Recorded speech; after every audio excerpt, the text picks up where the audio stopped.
Hello friends, অন্তিম পালির ছাদ বাগানে আপনাদের সবাইকে স্বাগত। আর আজকে তো রয়েছে, থাম্বনেলে আপনারা বুঝতেই পেরেছেন, 15 দিনের মধ্যে বাগানের চেহারা কিন্তু পাল্টে ফেলতে হবে, কারণ এখন একদম সময় নেই। তো 15 দিনের মধ্যে কি কি কাজ করব সেটা আপনাদের সাথে তো সবই শেয়ার করব। আর কি করে কোন গাছের কি কেয়ার নেব, কোন গাছের কেমন কেয়ার প্রয়োজন এই সময়ে, সেটাও দেখাবো। তো প্রত্যেক দিন খানিকটা করে কাজ তো এখন করেই ফেলছি। আর এই 15 দিনে একেবারে ঝড়ের গতিতে কিন্তু বাগানটার চেহারা পাল্টে ফেলতে হবে। তো চলুন প্রত্যেক দিন আমরা একটু একটু কাজ করে দেখে নিই কী কী করা যেতে পারে। আর আজকের একটা ক্লিপিংস তো অবশ্যই বাগানে রেখে দেব, আর 15 দিন পর কেমন চেহারা হলো সেটার একটা ক্লিপিংস কিন্তু তখন নিয়ে একসাথে আমরা দেখে নেব আগে কেমন ছিল আর 15 দিন পরে কেমন হলো। আজ হচ্ছে 17 তারিখ, তাহলে দেখা যাক 15 দিন পরে আমাদের বাগানের কত দূর কি অবস্থা করা যায় বা হয়। মানে গাছগুলোকে দ্রুত বাড়িয়ে ফেলার জন্যে এখন কিছু কাজও করতে হবে, সেগুলোও করব। তাছাড়া এই যে বীজ বপন বা কি গাছ আমরা আরও বসাবো, সেগুলো মোটামুটি অনেকটাই কিন্তু সেরে ফেলতে হবে এখন খুব তাড়াতাড়ি। কালকে যেগুলো বসিয়েছিলাম একদম ঠিকঠাক আছে, আর ভেবেছিলাম বিকেলবেলায় খুলে দিয়ে যাব, কিন্তু ভুলেই গেছিলাম আর খোলা হয়নি। তো এখন তো আর খোলা যাবে না। চারাগুলো একদম হেলে দোলে নি, ভালো আছে। আর উঠে গেছে তো প্রচণ্ড রোদ্দুর, ছাতা ছাড়ার কোনো উপায় নেই। আর এদিকে গাঁদা ফুলগুলো যে কি দারুণ লাগছে, কাছে আসলেই ভালো লাগছে। প্রচুর গাঁদা কিন্তু ফুটতে শুরু করে দিয়েছে। তবে এদেরকে একটা ব্যবস্থা করতে হবে। এই যে মাঝখানটায় রয়েছে, মাঝখানটায় এদের এইভাবে রাখা যাবে না। তো প্রথমে যে কোন দিক থেকে শুরু করব আমি তো নিজেই বুঝতে পারছি না। আসলে জায়গাগুলোকে একটু নিট অ্যান্ড ক্লিন করে নিতে হবে চারদিকে, তারপর কিছুটা জায়গা বার করেও নিতে হবে, কিছু টব সরিয়ে এদিক ওদিক করতে হবে। তো আস্তে আস্তে প্রত্যেক দিন একটা একটা করে কিছু না কিছু কাজ করে যেতে হবে। তো আজকে কি করা যায় চলুন দেখি। প্রথমে এই দিকটা থেকেই শুরু করি। আর এই যে কচু গাছগুলো আর কিন্তু রেখে লাভ নেই, মানে এগুলো আর রাখবো না। এবার শিশির পড়া শুরু হবে, কচু গাছ কিন্তু আর ভালো হবে না।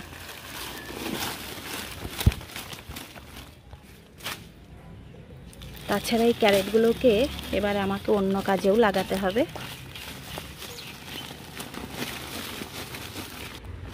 এখান থেকে পুরো মাটি বের করে এবার পরিষ্কার করতে হবে, কারণ যে মাটিতে কচু গাছ থাকে, কচু গাছ তো একদম মরে না। এই যে তুলে ফেলে দিলাম, দেখবেন আগামী বছর আবার এখান থেকে এমনিতেই প্রচুর কচু গাছ হবে। তো এই মাটিটাকে একটু আলাদা করেই রাখতে হবে। ব্যাস, পুরোটা একদম উঠিয়ে ফেলে দিয়েছি। এবার এই মাটিগুলোকে খুব সুন্দর করে বেছে নিতে হবে। এদিকে যা রোদ দিচ্ছে আজকে, এখন কিন্তু সবে মাত্র এই 8:30টাও বাজেনি, তাতেই রোদের চেহারা দেখুন। নিচে কিন্তু বেশ ঠান্ডা ঠান্ডা, আর আমাদের যেহেতু এই যে নর্থ ফেসিং, একটু ঠান্ডাই থাকে নিচটা, কিন্তু ছাদে আসলেই বোঝা যায় যে কীরকম গরম।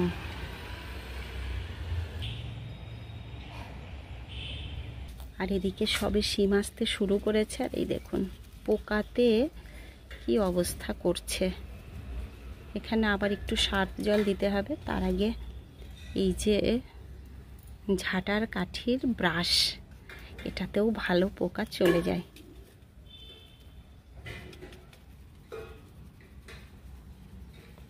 এই কালো পোকাগুলো ধরে গেলে সিমগুলোর কোয়ালিটি আসলে নষ্ট করে দেয়, একদম টেরে বেঁকে অত বড়ও হয় না, সুন্দর হয় না সিমগুলো। এই যে এখানে সার তো রাখাই আছে, একটু জল দিয়ে নিই।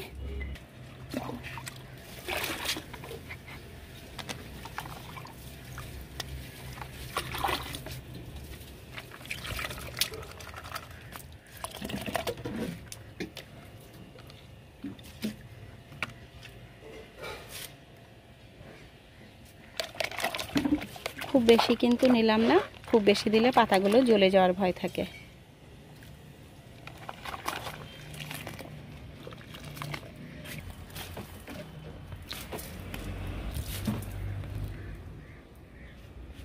একটা স্প্রে মেশিন থাকলে ভালো হতো। স্প্রে মেশিনটা আমার নষ্ট হয়ে গেছে, অনেকটাই কিন্তু চলে গেল, যেহেতু অনেকটা ছাড়িয়েই নিয়েছিলাম। আর এই যে সার্ফ জলের ঝাপটাতে আরও অনেকটাই পরিষ্কার হয়ে গেল। এরকম 2-3 দিন করলেই আশা করছি একদম এটা রোগমুক্ত হয়ে যাবে। ফোর্সে যদি জল দিতে পারেন পাইপ দিয়ে, তাহলেও কিন্তু অনেকটা কাজ হয়। আর এদিকে তো হয়ে গেল অক্টোবরের 17 তারিখ। তাহলে এই যে চন্দ্রমল্লিকাগুলো কিন্তু আমি আর কোনো কাটিং দিচ্ছি না। এই যে যেটা হয়েছে এটাই এবার থাকবে।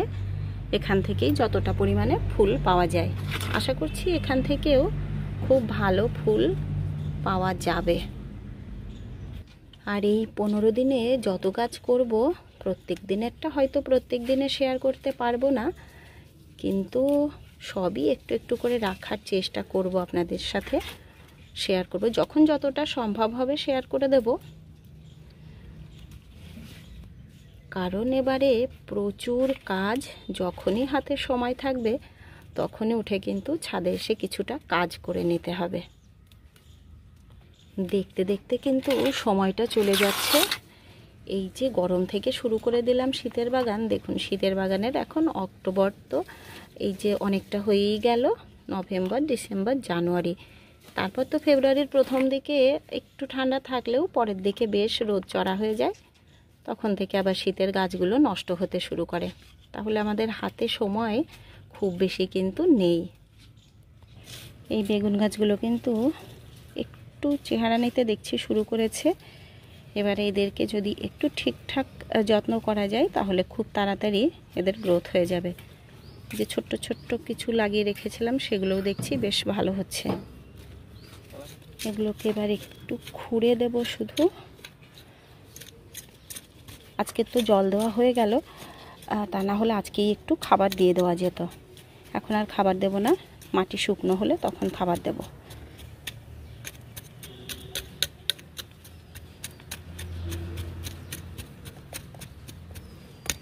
যত মাটি এই যে চারদিকে আলগা থাকবে তত কিন্তু গাছের গ্রোথ ভালো হবে।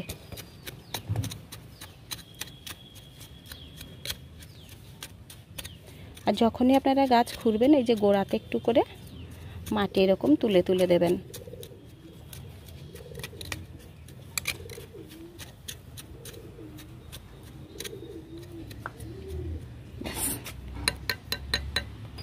এদিকে লঙ্কা গাছগুলোকেও একটু খুঁড়ে দেব, মাটিটা একটু শক্তই হয়ে গেছে মনে হচ্ছে। এত যে মাঝে মাঝেই খুঁড়ে দিই তবুও দেখুন কত মাটি শক্ত হয়ে যায়।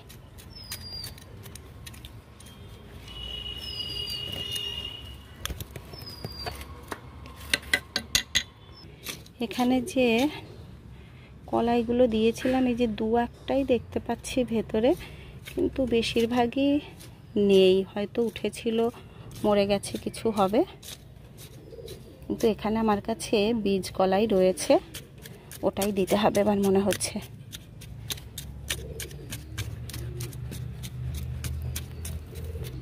আজকে খুঁড়ে রেখে যাই, একদম রেডি বেড থাকলে বীজ বপন করতেও সুবিধা, শুধু এসে বপন করে দিলেই হবে। এখানে প্রচুর গাঁদার চারা এই যে রেডি হয়ে রয়েছে, এগুলোকে এবার বসিয়ে দিতে হবে। একটা দুটো আজকেই বসিয়ে দিই, 2-1টা গাছ মরে গেছে দেখলাম।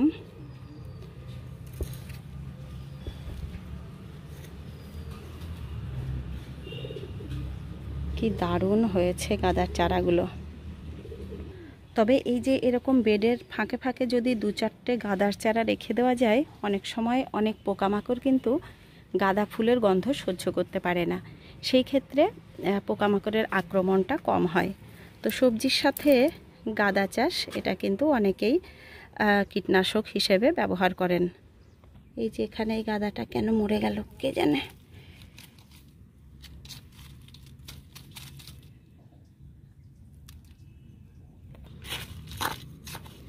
মাটিটা খুব ভেজা থাকার কারণেই মনে হয় এরকম হয়েছে, জল জমে যাচ্ছে, হতে পারে।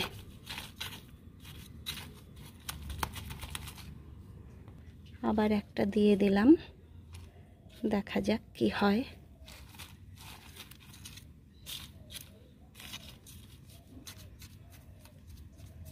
একটু ছায়াতে রেখে দেব।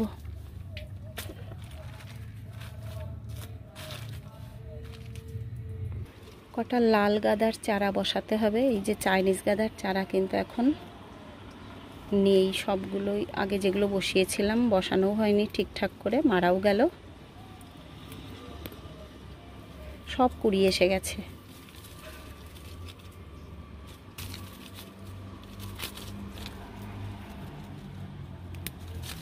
এই যে এখানে যে কুল লঙ্কা বসিয়েছিলাম, সেই কুল লঙ্কাগুলো কিন্তু হয়নি, চারা উঠলো না, জানি না, আর মনে হয় উঠবে না, অনেক দিনই হয়ে গেছে।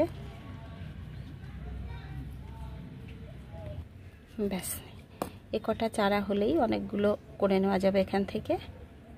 আর কুড়িগুলো ভেঙে দেব।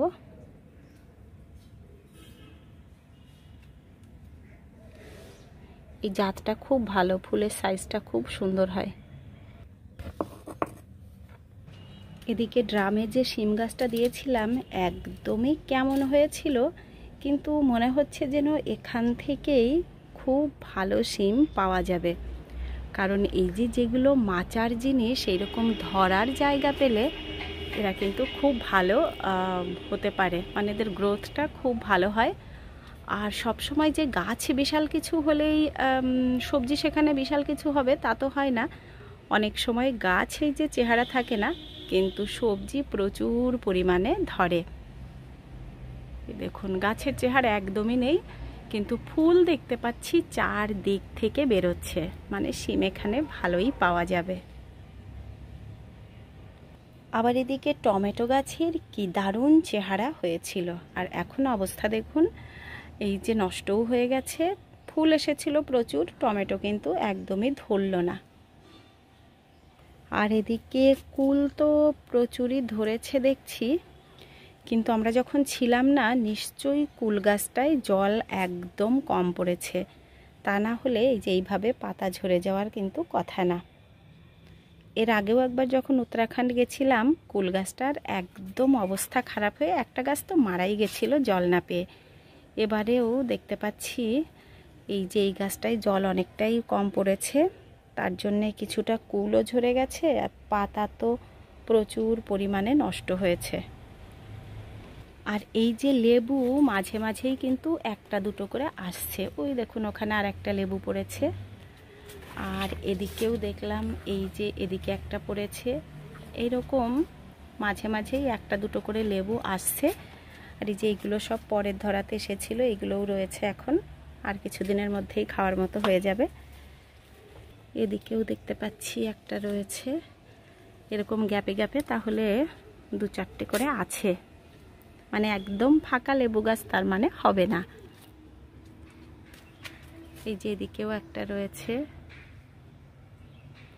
আর এখানে টবের গাছটাতেও প্রচুর ছোট ছোট লেবু পড়েছে, দেখা যাক এটা কতটা কি থাকে। এটাও কাগজি লেবু।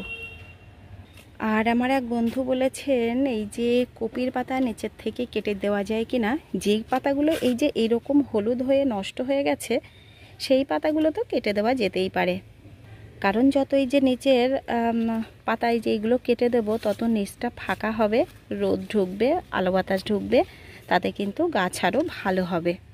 আর এইরকম এই যে হলুদ হয়ে যায় পাতাগুলো, এইগুলো তো আর খাবারও তৈরি করতে পারে না, গাছের বোঝা হয়েই থেকে যায়। না, এখন আর মনে হচ্ছে কোনোই কাজ করা যাবে না, কারণ প্রচুর রোদ উঠে গেছে। আর বিকেলে যদি সময় পাই তাহলে একবার এসে কিছুটা কাজ করে নেব। এখানে লঙ্কা গাছটা মরে গেছে, দুটো পাকা লঙ্কাও রয়েছে, বীজ রেখে দিই।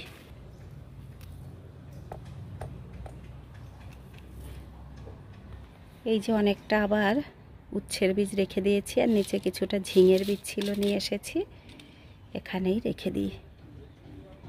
আজকে যা রোদ উঠে গেছে, সবজি তো কিছুই আর তোলা গেল না, আর এখন থাকাও যাবে না।